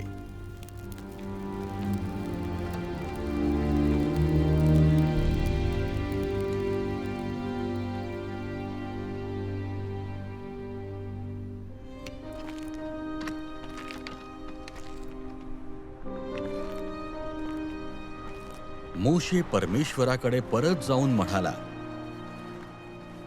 हाय हाय, ह्या लोकांनी घोर पातक केले आहे. ह्यांनी आपल्यासाठी सोन्याचे देव बनवले. तरी आता तू त्यांच्या पातकांची क्षमा करशील तर, आणि न करशील तर तू लिहिलेल्या पुस्तकातून मला काढून टाक. परमेश्वर मोशेला म्हणाला, ज्या कोणी माझ्या विरुद्ध पातक केले आहे त्यालाच मी आपल्या पुस्तकातून काढून टाकेन. मोशे परमेश्वराला म्हणाला, पहा, तू मला म्हणतोस की या लोकांना घेऊन जा, पण तू माझ्याबरोबर कोणाला पाठवणार हे मला अजून कळवले नाहीस. तरी तू म्हटले आहेस की मी तुला व्यक्तिशः नावाने ओळखतो आणि तुझ्यावर माझी कृपादृष्टी आहे. आता माझ्यावर तुझी कृपादृष्टी असल्यास तुझे मार्ग मला दाखव, म्हणजे मला तुझी ओळख पटेल आणि त्यामुळे तुझी कृपादृष्टी माझ्यावर होईल. हे राष्ट्र तुझी प्रजा आहे हे लक्षात घे. परमेश्वर मोशेला म्हणाला, पहिल्या पाट्यांसारख्या 2 दगडी पाट्या घडवून तयार कर, म्हणजे तू फोडून टाकलेल्या पहिल्या पाट्यांवर जी वचने होती ती मी त्यांच्यावर लिहीन. परमेश्वर म्हणाला, पहा, मी एक करार करतो. तुझ्या सर्व लोकांदेखत मी अशी अद्भुत कृत्ये करीन की तशी सर्व पृथ्वीवर कोणत्याही राष्ट्रात झाली नाहीत. ज्या लोकांमध्ये तू राहशील ते सगळे परमेश्वराची कृती पाहतील, कारण जे मी तुझ्याबरोबर करणार आहे ते भयानक आहे.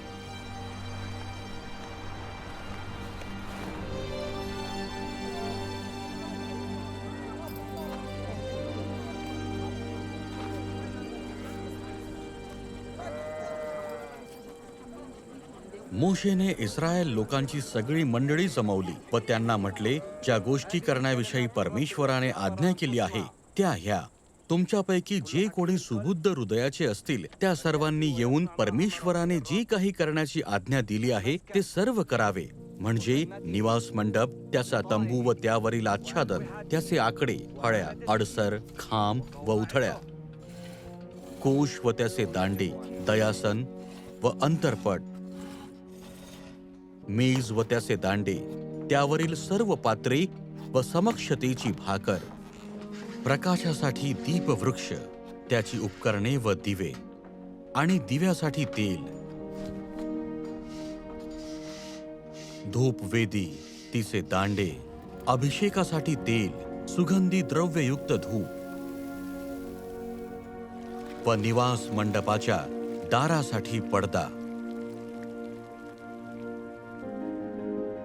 होमवेदी व तिची पितळेची जाळी, दांडे व तिचे इतर साहित्य, कंगाळ व त्याची बैठक. परमेश्वराने मोशेला आज्ञा दिली होती तिला अनुसरून इस्रायल लोकांनी सगळे काम केले. लोकांनी काम केले ते सर्व मोशेने पाहिले. ते त्यांनी परमेश्वराच्या आज्ञेप्रमाणे केले होते.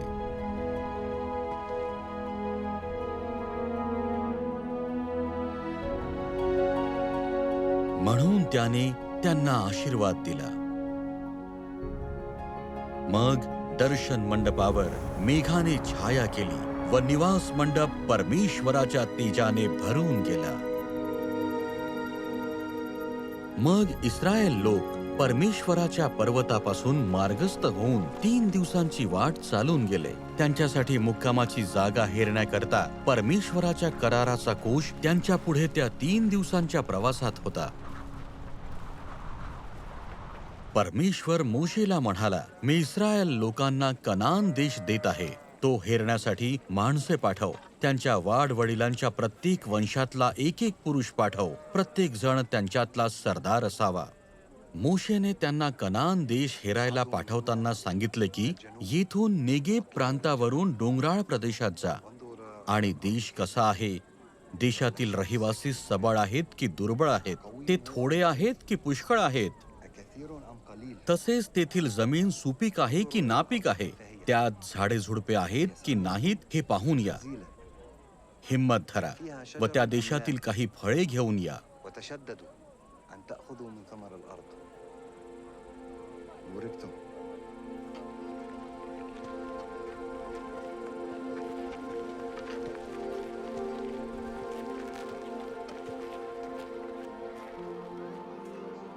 देश हेरून ते 40 दिवसांनी परत आले.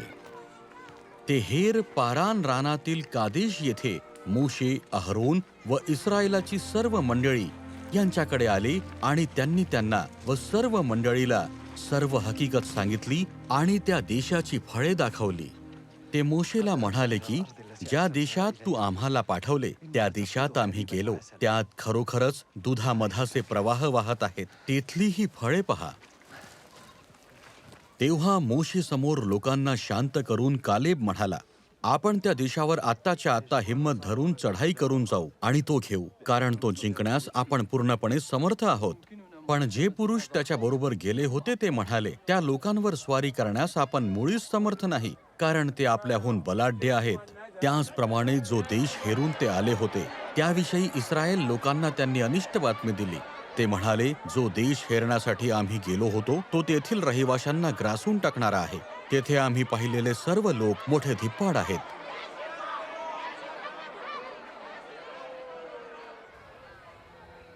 तेव्हा सर्व मंडळीने गळा काढून विलाप केला आणि लोक रात्रभर रडले.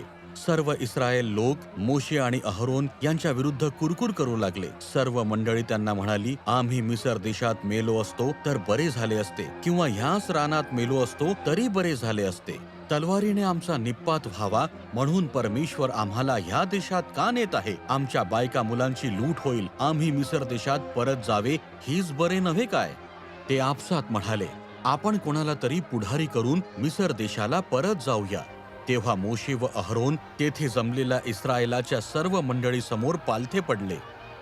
पण सर्व मंडळी म्हणू लागली की यांना दगडमार करा. तेव्हा दर्शन मंडपात परमेश्वराचे तेज सर्व इस्रायल लोकांच्या दृष्टीस पडले.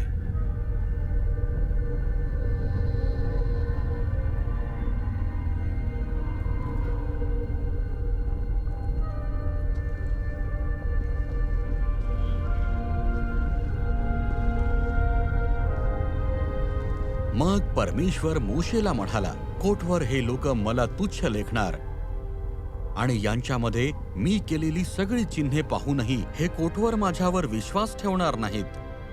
मी त्यांचा मरीने संहार करून त्यांचा वारसा नष्ट करीन आणि तुझेच त्यांच्याहून मोठे व प्रबळ राष्ट्र करीन.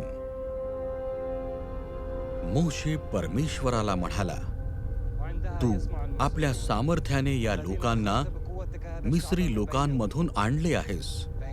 आता तू ह्या लोकांचा समूळ नाश केलास तर ज्या ज्या राष्ट्रांनी तुझी कीर्ती ऐकली आहे ती म्हणतील, जो देश परमेश्वराने या लोकांना शपथपूर्वक देऊ केला होता तेथे त्यांना न्यायला तो असमर्थ ठरल्याने त्यांना रानातच त्याने मारून टाकले. तुझ्या थोर दयेनुसार मिसर देशापासून येतपर्यंत जशी तू या लोकांना क्षमा केलीस तशी यावेळीही त्यांच्या अन्यायाची क्षमा कर, असे मी तुला विनवतो. तेव्हा परमेश्वर म्हणाला, तुझ्या म्हणण्याप्रमाणे मी त्यांना क्षमा केली आहे.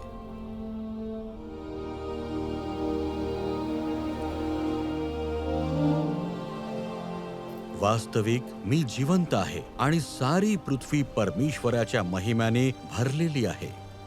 आणि या सर्व लोकांनी माझा महिमा आणि मिसर देशात व रानात मी केलेली चिन्हे पाहूनही 10दा माझी परीक्षा पाहिली आणि माझे सांगणे ऐकले नाही.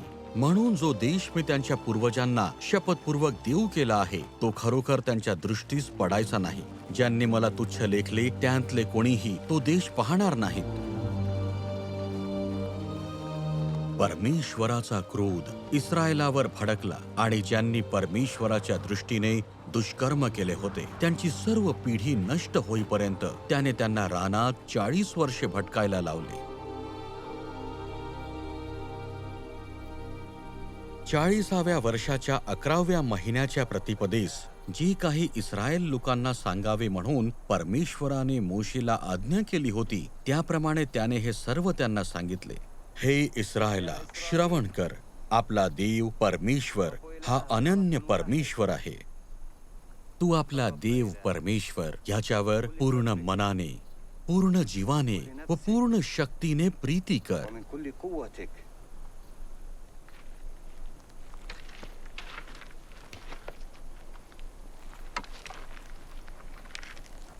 तुला लीन करावे आणि तुझ्या मनात काय आहे म्हणजे तू त्याच्या आज्ञा पाळशील की नाही याची कसोटी पाहावी.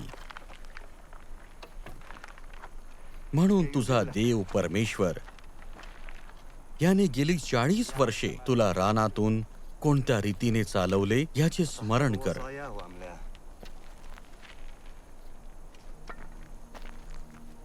म्हणून तुझा देव परमेश्वर याच्या मार्गांनी चालून व त्याचे भय बाळगून त्याच्या आज्ञा पाळ. لأن الرب آت بك إلى أرض جيدة. कारण तुझा देव परमेश्वर तुला एका उत्तम देशात घेऊन जात आहे. खोऱ्यात व डोंगरात उगम पाऊन पाण्याने भरलेले नाले, झरे व ओढे त्यात वाहत आहेत. तुझा देव परमेश्वर तुझ्यामधून म्हणजे तुझ्या भाऊबंधांमधून माझ्यासारखा एक संदेष्टा तुझ्याकरता उभा करील. त्याचे तुम्ही ऐका.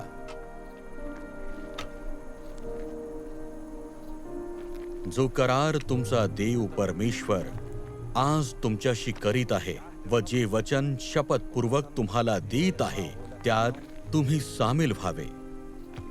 आणि त्याने तुम्हाला सांगितल्याप्रमाणे व तुमचे पूर्वज अब्राहम, इस्हाक व याकूब यांना दिलेल्या शपथेनुसार तुम्हाला आपली प्रजा ठरवावे आणि त्याने तुमचा देव व्हावे. وإسحاق ويعقوب.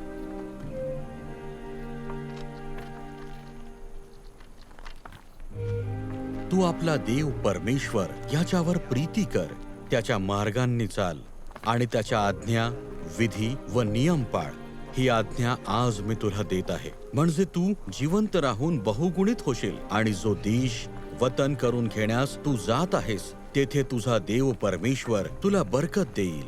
पण तुझे मन फिरले व तू ऐकले नाहीस आणि बहकून जाऊन अन्य देवांना दंडवत घातलेस व त्यांची सेवा केलीस तर तुझा खात्रीने नाश होईल. आणि यार्देन ओलांडून जो देश तू वतन करून घेण्यास जात आहेस तेथे तू फार दिवस राहणार नाहीस, हे मी आज तुला बजावून सांगतो.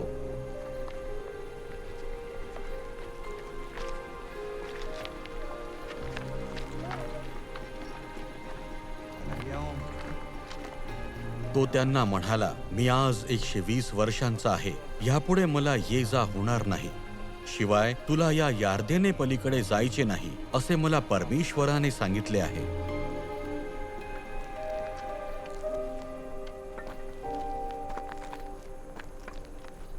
मग मोशेने यहोशवाला बोलावून सर्व इस्रायलांदेखत त्याला सांगितले,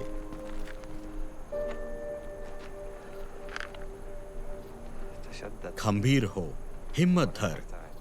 कारण जो देश यांना देण्याची शपथ परमेश्वराने यांच्या पूर्वजांशी केली होती त्यात तुला ह्या लोकांबरोबर जायचे आहे आणि तो त्यांना वतन म्हणून मिळवून द्यायचा आहे. तुझ्या पुढे चालणारा परमेश्वरच आहे. तो तुझ्या बरोबर असेल. तो तुला सोडून जाणार नाही व तुला टाकणारही नाही. भिवू नकोस व कचरू नकोस. لا تخف ولا ترتعب.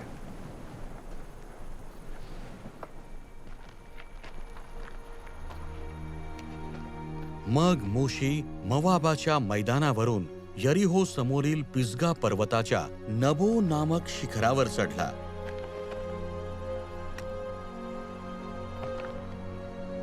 तेव्हा दानापर्यंतचा सर्व गिलाद प्रदेश,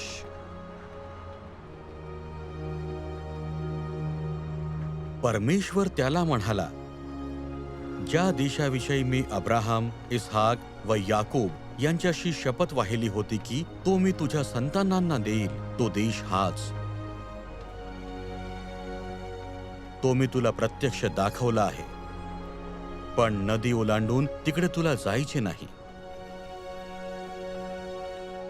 परमेश्वराने सांगितल्याप्रमाणे त्याचा सेवक मोशे मोवाब देशीच मरण पावला आणि त्याने त्याला मोवाब देशातील बेत पौरा समोरील एका खोऱ्यात पुरले. परंतु त्याच्या कबरेची जागा अजूनही कोणाला माहीत नाही.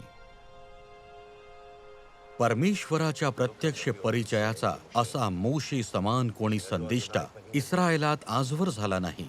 मिसर देशात फारो व त्याचे सर्व सेवक यांच्या पुढे आणि सबंध देशभर जी सर्व चिन्हे व चमत्कार करायला परमेश्वराने त्याला पाठवले त्या बाबतीत आणि त्याने सर्व इस्रायला समक्ष आपल्या हाताचा जो पराक्रम व जो भयंकर दरारा प्रकट केला त्या बाबतीत त्याच्या समान कोणी झाला नाही.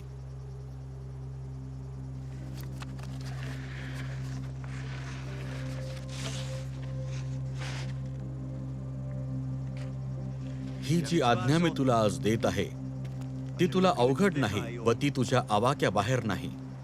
ते वचन तर तुझ्या अगदी जवळ, म्हणजे तुझ्या मुखात व तुझ्या अंतःकरणात आहे, म्हणून तुला त्याप्रमाणे वागता येईल. आकाश व पृथ्वी यांना तुझ्या विरुद्ध साक्षीला ठेवून मी आज सांगतो की जीवन व मरण आणि आशीर्वाद व शाप मी तुझ्या पुढे ठेवले आहेत.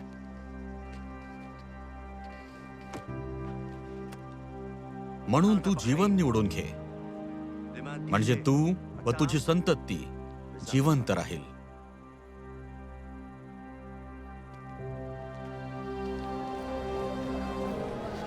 परमेश्वर म्हणतो, पहा, असे दिवस येत आहेत की त्यात इस्रायलाचे घराणे व यहुदाचे घराणे ह्यांच्याबरोबर मी नवा करार करीन. तर परमेश्वर म्हणतो, त्या दिवसानंतर इस्रायलाच्या घराण्याबरोबर जो करार मी करीन तो हा, मी आपले नियमशास्त्र त्यांच्या अंतर्यामी ठेवीन, मी ते त्यांच्या हृदयपटलावर लिहीन. मी त्यांचा देव होईन व ते माझे लोक होतील. ह्याप्रमाणे अब्राहमापासून दाविदापर्यंत सर्व मिळून 14 पिढ्या, दाविदापासून बाबेलास देशांतर होईपर्यंत 14 पिढ्या, आणि बाबेलास देशांतर झाल्यापासून ख्रिस्तापर्यंत 14 पिढ्या.